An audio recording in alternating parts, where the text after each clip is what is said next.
ધોરણ 9 વિષય Sanskrit chapter number 3 પરમ નિદાનમ કહ એટલે સર્વશ્રેષ્ઠ ખજાનો કોણ સર્વશ્રેષ્ઠ શું. તો ઈસવીસન 11મી સદીમાં માલો પ્રદેશ હાલનો મધ્યપ્રદેશમાં રાજા ભોજ થઈ ગયા હતા. એટલે કે ઈસવીસનની 11મી સદીમાં કઈ સદીમાં 11મી સદીમાં જે માલો પ્રદેશ જે અત્યારે કયા નામથી ઓળખાય છે મધ્યપ્રદેશ નામથી ઓળખાય છે એ સમયે ત્યાં કોણ થઈ ગયા હતા રાજા ભોજ. ધારાનગરીમાં રહીને રાજા ભોજે તે સમયે જે એવી કીર્તિ પ્રાપ્ત કરી હતી તેવી આજે પણ છે. એટલે ધારાનગરીમાં રહ્યા હતા અને રાજા ભોજે જે કીર્તિ પ્રાપ્ત કરી એ કીર્તિ આજના સમયમાં પણ એવી ને એવી જ છે.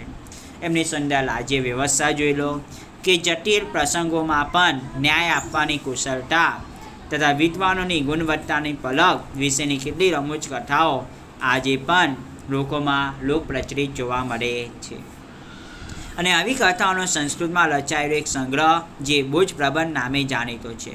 આ બધી પ્રકારની જે કથા છે એ બધી કથાઓનો એક સંગ્રહ જે જગ્યાએ સાચવવામાં આવે છે કે જગ્યાએ એકઠો કરવામાં આવ્યો છે એને ભોજ પ્રબંધ કહેવામાં આવે છે. ઓકે, આમાં રાજા ભોજને કેન્દ્રમાં રાખવામાં આવ્યા છે. અનેક ઘટનાઓ વર્ણવવામાં પણ આવી છે. એટલે ઘણી બધી ઘટનાઓ રાજા ભોજને કેન્દ્રમાં રાખીને વર્ણવવામાં આવી છે. જેવામાં કાવ્યાત્મક ચમત્કૃતિ ધરાવતા તમે અનેક પદ્યોનો પણ સમાવેશ એમાં થાય છે. આ ઉપરાંત જુદા જુદા સમયગાળામાં અનેક સંસ્કૃત કવિઓએ પોતાની વાતને પ્રસ્તુત કરવા માટે રાજા ભોજને પાત્ર તરીકે સ્વીકાર્યા છે. એટલે ઘણા બધા કવિઓ એ પોતાની વાતને પ્રસ્તુત કરવા માટે રાજા ભોજને ઉદાહરણ સ્વરૂપે આપણી સમક્ષ પ્રસ્તુત કર્યા છે. ભોજને લક્ષ્ય બનાવીને રચાયેલી આવી જ એક સંવેદનાત્મક કથા અહીં આગળ આપણી સમક્ષ પ્રસ્તુત છે. રાજા ભોજ અને યુવાન પંડિતના સંવાદમાં એક કરતાં બીજા પદાર્થની શક્તિમત્તાને ઉપસાવવાનો ઉપક્રમ છે. એટલે કે રાજા ભોજ કે એક યુવાન પંડિત એ બંને વચ્ચે વાતચીત થાય છે, પ્રતિસ્પર્ધા થાય છે કે કોણ સર્વશ્રેષ્ઠ છે. રાજા ભોજ પોતાને સર્વશ્રેષ્ઠ બતાવવા માટે પ્રયત્ન કરે છે, જ્યારે તેમની સમક્ષ જે યુવાન પંડિત છે તે પણ પોતાની જાતને સર્વશ્રેષ્ઠ બતાવવા માટે ભરપૂર પ્રયત્ન કરે છે. ક્રમશઃ આગળ વધતો આ જે સંવાદ એટલે કે વાતચીત છે તે સંતોષની વાત આવતાની સાથે અટકી જાય છે. શાની વાત? સંતોષની વાત આવતાની સાથે અટકી જાય છે. અને આમ આ સંવાદ એ સંતોષનું મહત્ત્વ આખરી આપે છે. શાનો? સંતોષનું મહત્ત્વ. સમજ્યા? આ પાઠનો અભ્યાસ કરતી વખતે ક્રિયા અને કલ્ટુકાલકના સમયની વ્યવસ્થાને સમજવાની છે. વળી વિવિધ વિભક્તિના નામરૂપો કેવો ફેરફાર લે છે અને ક્રિયાપદોના રૂપો કેવા હોય છે અને તેનો પણ આપણે અહીંયા આગળ અભ્યાસ કરવાનો છે. ઓકે, તો ઇટ્સ વેરી ઇઝી. ઘણું સરળ છે આ પાઠ, સરળ છે સમજવા માટે પણ. ધ્યાનથી સાંભળજો અને ધ્યાન રાખજો, શીખશો. It's very easy. So not wasting the valuable time, let's start the lesson. ભોજઃ નામ નૃપતિ વિદ્યાપ્રિય કલાપ્રિય પ્રજાપ્રિય સ આસિત. એટલે કે ભોજ નામનો એક રાજા હોય છે જે વિદ્યાપ્રિય હોય છે, કલાપ્રિય હોય છે અને પ્રજાપ્રિય પણ હોય છે. તસ્ય રાજસભાયામ દુર્દેશાત અનેક વિદ્યા વિશારદાઃ પંડિતઃ સમાગચ્છતિ સ્મ. અર્થાત દૂરદેશથી ઘણા બધા શું છે લોકો રાજા ભોજના રાજ દરબારમાં આવતા હતા. ઓકે, ધન ઘણા બધા પંડિત તો પોતાની પંડિતાઈ બતાવવા માટે રાજા ભોજના રાજ દરબારમાં દૂરદેશથી પણ ઘણા બધા લોકો આવતા હતા. એકદા ભોજ પ્રાસાદસ્ય ભગવાક્ષે ઉપવિશિષ્ટ આસીત. અને એક દિવસ રાજા ભોજ પોતાની જે કહેવાય છે ને લોબી, જે આપણે કહેવાય શું કહેવાય લોબી એટલે કે જલુકામાં ઊભા હતા. તે સમયે સહમાર્ગે એકમ નવાંગંતુકમ અનભિજ્ઞમ યુવકમ પશ્યતિ. ત્યારે રાજા ભોજ એક નવ યુવકને જે નવો હોય છે, આ પહેલી વાર તેને જોયેલા હોય છે, તે નવ યુવકને જોવે છે. તમે ચિત્રમાં જોઈ શકો છો અંદર રાજા ભોજ પોતાના જરુકામાં ઉભેલા દેખાય છે અને નીચે રોડ પર એક નવ યુવક તમને નજરે પડે છે. તસ્ય પરિચરમ જ્ઞાતનુમ સપ્તમ પ્રાસદે આહયતિ. રાજા ભોજ તે નવ યુવકનો પરિચય જાણવા માટે તેને પૂછે છે. તથસ્ય મધ્ય એવમ વાર્તાલાપ સંજાત. અને બંનેની વચ્ચે શું છે? વાર્તાલાપ થાય છે. એને બોલાવે છે. ક્યાં બોલાવે છે? રાજ દરબારમાં બોલાવે છે. રાજા ભોજ તે નવયુવકનો પરિચય જાણવા માટે તે નવયુવકને કહે છે કે તું રાજ દરબારમાં આવ. અને પછી બંને વચ્ચે શું છે? વાતચીત થાય છે. ભોજ વદતી, રાજા ભોજ કહે છે. ભવાન કહ વર્તતે, એટલે કે તમે કોણ છો? યુવક વદતી, અહમ ઘટ પંડિત અસ્મિ. યુવક કહે છે કે હું ઘટ પંડિત છું. ઘટ પંડિત એટલે કે ઘડાથી ભરાયેલો છું. ભોજ વદતી, ઘટ પંડિત કિમ નામ ઘટ પંડિત ઇતિ. આ નામ કેવું ઘટ પંડિત વાળું? યુવક વદતી, યથા ઘટે પરિપૂર્ણમ જલમ તિતષ્ટિ તથૈવ મયમ પરિપૂર્ણમ જ્ઞાનમ વર્તતે અતઃ અહમ સ્વાત્માનમ ઘટ પંડિતમ મન્યે. યુવક કહે છે કે જે રીતે ઘડામાં પાણી છલોછલ ભરાયેલું હોય છે તે જ પ્રમાણે હું જ્ઞાનથી છલોછલ ભરાયેલો છું. એટલા માટે હું પોતાની જાતને ઘટ પંડિત કહું છું. ભુજ વદતી, યુવકસ્ય ગળપુનામ ઉક્તિમ શ્રુત્વા સ્વાત્માનમ તતો અધ્યાપ્તિકમ મત્વા અહંકારેણ સહ યદિ ત્વમ ઘટઃ. અર્થાત રાજા ભોજ કહે છે, મનમાં વિચારે છે, એટલે કે જે નવયુવક છે તેની આ વાત સાંભળીને રાજા ભોજ વિચારે કે આ નવયુવકને પોતાના જ્ઞાન પર ઘણું અભિમાન છે. અમારે આ અભિમાન તોડવું જ પડશે. એટલા માટે રાજા ભોજ વાત કરતાં કહે છે, યદિ ત્વમ ઘટઃ અસિત તર્હિ અહમ મુદગલત્વેન વર્તે. મુદગલ સ્વકીયેન પ્રહારેણ ઘટઃ વિનાશ્યતિ. એટલે કે જો તું ઘટ પંડિત હોય તો હું, એટલે કે તું ઘટ પંડિત છે, તું ઘડો પોતાની જાતને માને છે, તો હું ઘડાને તોડનાર શું માનું છું? કુલ્હાડી, મુદગલમ. શું? મુદગલમ.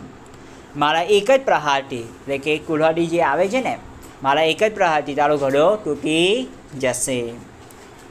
યોગ વદતી, યદિ ભવાન મૃગત્વેન વર્તિષ્યતિ તર્હિ અહમ અગ્નિઃ ભવામિ. એટલે કે જો તમે, એટલે કે લોખંડની જે કુલ્હાડી બનશો તો હું આગ બનીશ. શું બનીશ? આગ. દહન કર્મમાં અગ્નિઃ ભૂત્વા મૃગકલમ ભસ્મમ કરીશ્યામિ. અને આગ લોખંડને ભસ્મ કરી દેશે, પીગાળી દેશે, બાળી દેશે. સમજમાં આવે છે ને?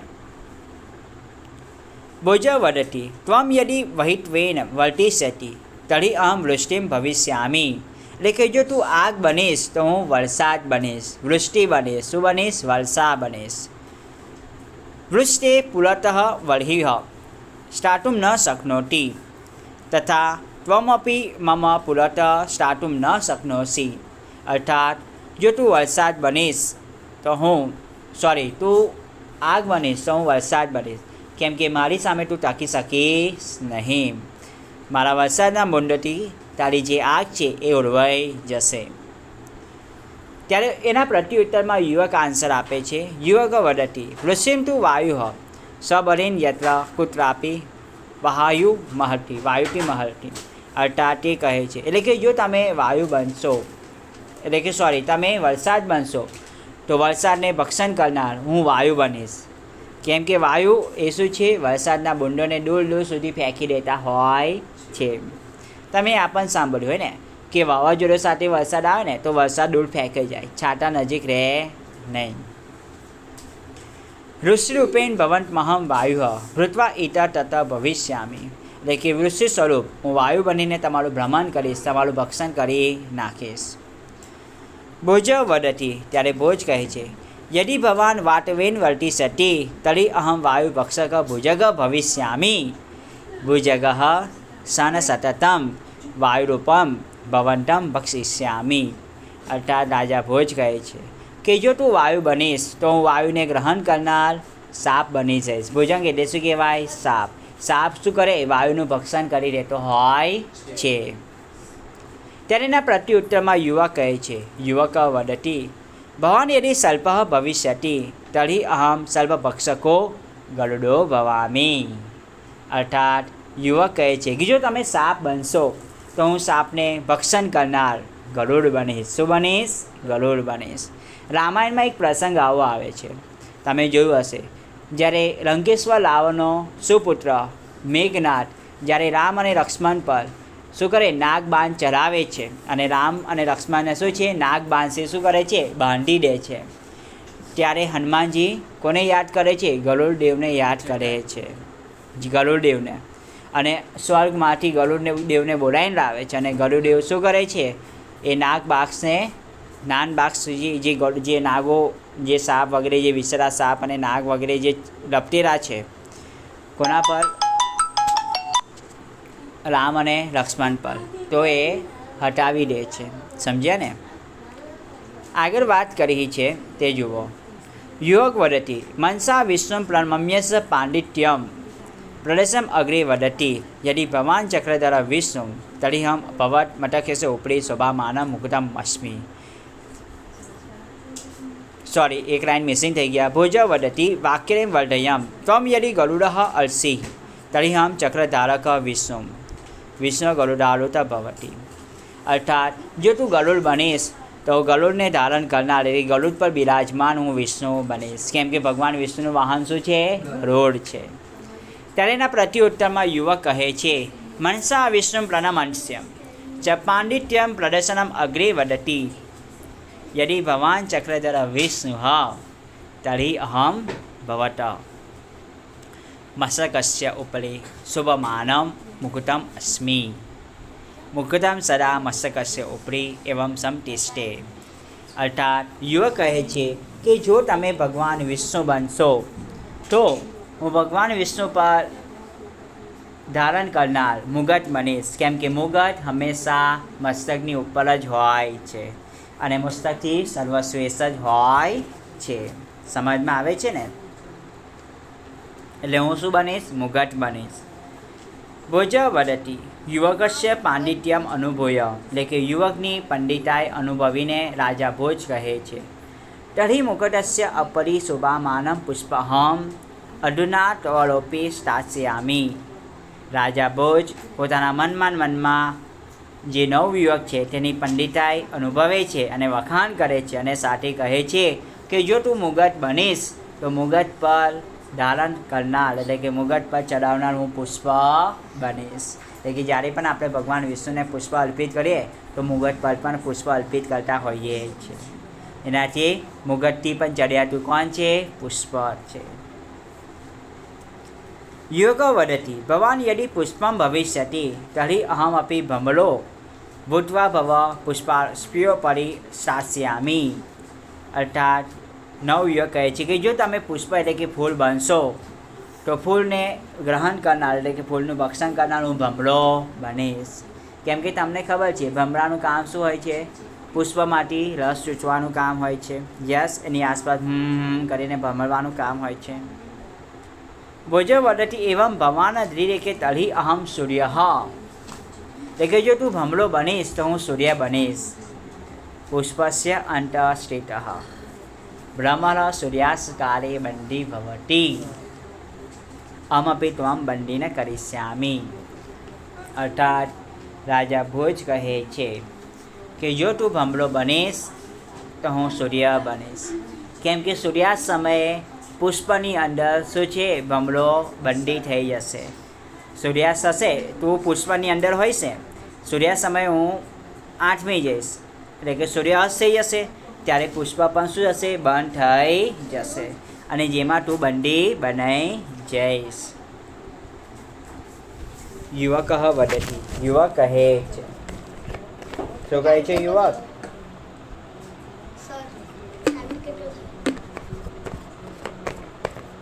અહો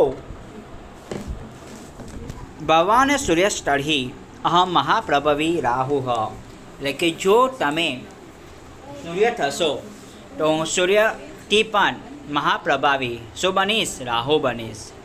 રાહુ સૂર્ય ગ્રસતી અને રાહુ સૂર્યનું ગ્રહણ કરે છે. બરાબર ના? ભોજ વદતી કિંચિત ઉચ્ચેહ ભવાન રાહુ શ્વેતહમ રાહુલ ઉપાય તુભ્યમ દાનમ દાસ્યામી.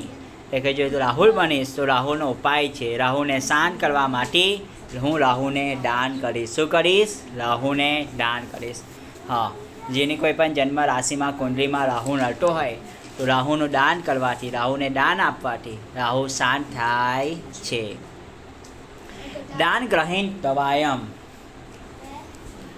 ગ્રહીન તવાયમ ગલ્વ નિશ્ચયેન શાંત ભવિષ્યતિ. એટલે કે દાન આપવાથી નિશ્ચય રાહુલ એટલે કે તમે શાંત થશો. युवकः वदति व्यस्य चातुर्येन यदि भवान् दाने तर्हि अहं सन्तुष्टः। યુવક કહે છે કે જો તમે રાહુ બનશો અને મને દાન આપશો તો તમારા દાન પુણ્યથી હું સંતોષ થઈ જઈશ. ભવતઃ દાનસ્ય પ્રયાસ નિષ્ફળ ભવિષ્યતિ સર્વતઃ અબુલબ્ધ અહમ ભવતઃ દાનમ ન ગ્રહિષ્યામિ. એટલે કે દાન આપવાથી કોઈ પણ મનુષ્ય શું છે શાંત થઈ જતો હોય છે, એક્સેપ્ટ કરી લેતો હોય છે. આમ એવા મોટરામ વિચાર લતયો ભોજ યુવકયો મધ્ય યદા સંતોષસ્ય વિષય સમુત્પત્તિ તદા સમાગતે સંતોષે સર્વશાંતમ ભવતિ ઇતિ વચનાનુસારમ વિવાણો અપી સ્વયંમેવ શાંતઃ. અંતે ચતુર્જ્ઞાનેન ગુણેન ચ ઉપસેમ ત પંડિતમ યુવકમ પ્રણમ્ય ધારધીપતિ ભુજરાજ અવદત અતિઘંટ પંડિત ગુણપૂજકેન ઘારાદેશે ભવત સ્વાગવસી ભવાન વિજય જાતઃ. સંતુષ્ટમ જનમ ન કોપી પરાજેતુ મહર્ષિ યતો હિ સંતોષ એવં પુરુષસ્ય પરમ નિદાનમ વર્તતે. એટલે કે સર્વશ્રેષ્ઠ નિદાન, સર્વશ્રેષ્ઠ મૂલ્યવાન ખજાનો શું છે? સંતુષ્ટિ છે. શું છે? સંતુષ્ટિ. એટલે કે આમાં આપણે દર્શાવ્યું છે, જણાવ્યું છે કે રાજા ભોજ અને નવયુવક જે ઘટ પંડિત છે તેમની વચ્ચેનો સંવાદ ક્યારે પૂર્ણ થાય છે? કે જ્યારે બંને વચ્ચે સંતુષ્ટિની વાત આવે છે ત્યારે. સંતુષ્ટિની વાત આવતા બંને વચ્ચેનો જે સંવાદ છે એ સમાપ્ત થાય છે. એટલે કે સર્વશ્રેષ્ઠ નિદાન સંતુષ્ટિ છે. શું છે? સંતુષ્ટિ છે, સંતોષ છે. ઓકે, સો આઈ હોપ કે તમને ખબર પડી હશે. સો good luck and best of luck for this work. અને જો તમે અનુકૂળ આવ્યું હોય, આ લેસન્સ ખબર પડી હોય તો please subscribe the channel and share your friends. Okay, with your friends. Good luck and best of luck.